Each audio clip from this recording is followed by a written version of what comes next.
As we deal more with different types of equations in algebra, we need to start differentiating between the equations. The ones we're focusing on right now are called linear equations. Okay? It says in linear equations the variable, and we have these kind of rules for it. But what I want to point out to you right here is, if you remember the word linear, you see the word line. If you were to graph an equation, a linear equation, your graph would be a straight line. Okay, so that's another check to see if it's linear or not. But if you're just looking at the equation, in a linear equation, the variable is going to be raised to the first power. We're just going to have an x, not an x to the second or x to the 10th. It does not occur in the denominator. Equations with variables in the denominator, it is possible obviously to solve them, but we can't solve them in the same ways we normally do. So linear equation is not going to have a variable in the denominator.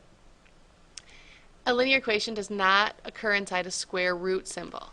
Okay, so it's raised to the first power, doesn't occur in the denominator, doesn't occur under a square root symbol, and it does not occur inside absolute value symbols. If it doesn't apply to any of these things, it's still an equation, it's still okay, but it's just not a linear equation. If you look at the examples here, this simple equation here, x plus 5 equals 9, that's linear.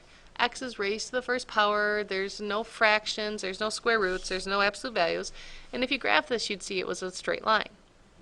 Notice the second one here. In this case we have variables on each side of our equal sign, but they're both raised to the first power, no fractions, no square roots, no absolute values. That's going to be linear. But if you look at our examples of ones that are not linear equations, notice in this case our variable x here is raised to the second power. Again, there's nothing wrong with that, but it's not a linear equation. It's a quadratic equation, and we'll talk about that later. Okay, but it's not a linear. Notice the second example here. These two lines mean absolute value. Again, nothing wrong with that, but it's just not a linear equation. Okay? So again, there's lots of different types of equations, and we just want to start becoming comfortable with the types that they are. Linear equations are going to follow these rules here.